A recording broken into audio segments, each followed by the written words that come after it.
کیا آپ کو پتہ ہے کہ ہمارے دین میں سب سے ظالم کن لوگوں کو کہا گیا ہے؟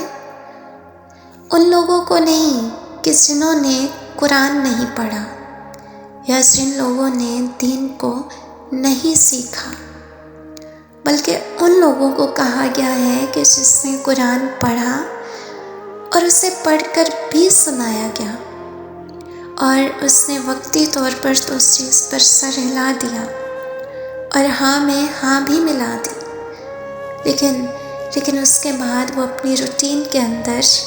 اپنے کردار کے اندر، اپنے عمل، اپنی زندگی کے اندر وہ ان تعلیمات کو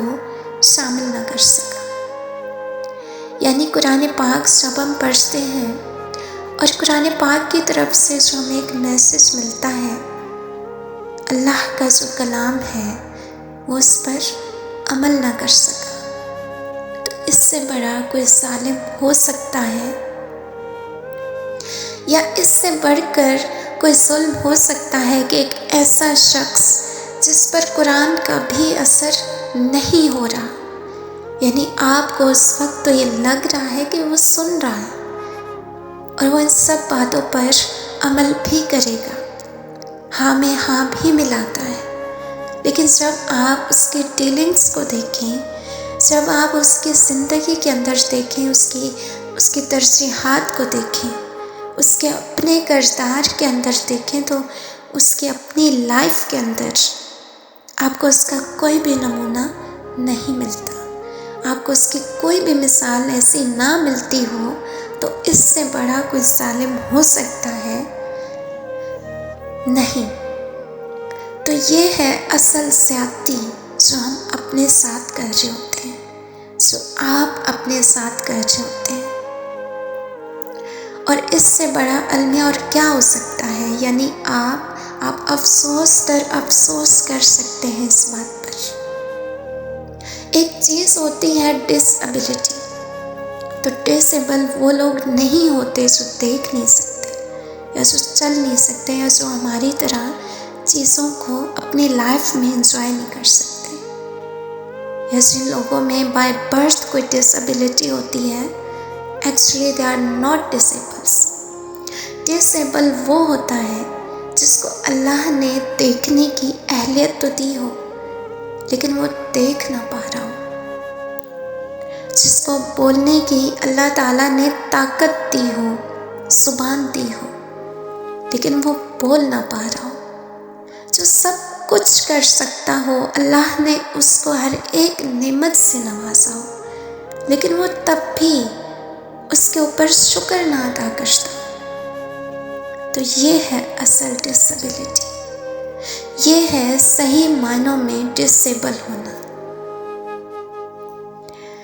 اسی طرح جو لوگ قرآن پاک پڑھتے ہیں، جو نماز پڑھتے ہیں، جو عبادات کرتے ہیں،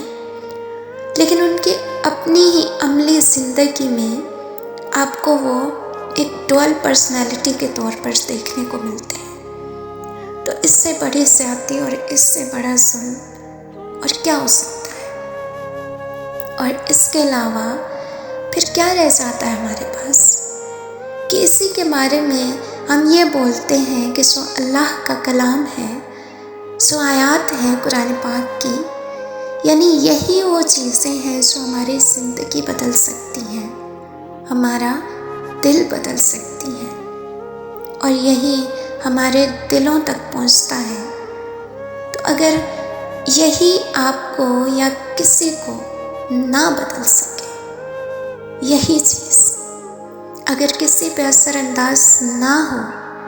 تو کیا آپ سوچ سکتے ہیں کہ ہماری خود کی ذات پر کس قدر کھلا ظلم ہے،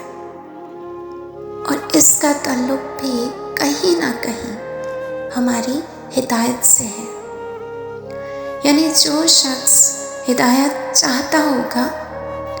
ہمیشہ میرے یہ بات یاد رکھیے گا کہ جو شخص ہدایت چاہتا ہے نا، اللہ تعالیٰ پھر اسی کے لیے راستے بھی کھولتا ہے، اس کا نمازیں پڑھنے کو بھی دل کرے گا، اس کا اللہ کے قریب جانے کو بھی دل کرے گا، اور پھر آپ کو اس کی لائف کے اندر ایک چینج نظر آئے گا، آپ کو پتہ چل جائے گا کہ جب ایک بندہ عبادت کرتا ہے، اللہ کے قریب جا رہا ہے، آپ کو اس کی لائف میں وہ چینج نظر آنے لگے گا۔ بٹ اگین میں وہی بات ریپیٹ کروں گی کہ وہ لوگ ہوں گے جو ہدایت چاہتے ہوں گے۔ جو انسان ہدایت حاصل کرنا ہی نہیں چاہتا، جس بندے کو اللہ نے توفیق ہی نہیں دی اپنے پاس بلانے کی، سجدے کی، اللہ کا ذکر کرنے کی، اللہ تعالیٰ کا کلام پڑھنے کی، اس پر عمل کرنے کی، تو وہ ساری زندگی ہدایت نہیں پا سکتا۔ کیوں؟ کیونکہ وہ خود ولنگ نہیں ہے اس چیز کو لے کر۔ اور یہ جو ہدایت ہوتی ہے یہ آپ کے اندر سے شروع ہوتی ہے۔ اس کے لیے آپ کو پہلے خود قدم اٹھانا پڑتا ہے، پھر وہ پاک ذات جس کے قبضہ قدرت میں میری، آپ کی اور ہم سب کی جان ہے، پھر وہ ہماری طرف 10 قدم چل کر آتا ہے۔ بٹ افسوس کہ بہت سے ایسے لوگ جب میں ان کو دیکھتی ہوں کہ جن کی زندگی بظاہر تو اسلام اور اسلامی اصولوں میں ڈوبی نظر آتی ہے، لیکن جب آپ ان کے ساتھ وقت گزاریں، ان کی زندگی میں ان کا جو کردار ہے، پھر ایسے لوگوں میں آپ کو ایک اپوزٹ پرسنالٹی نظر آتی ہے۔ تو خدا را اسلامی تعلیمات پر عمل کریں، ان کو اپنی زندگی کا معمول بنائیں اور اپنی زندگی کو آسان بنائیں۔ میرے لیے دعا کیجیے گا۔ جزاک اللہ۔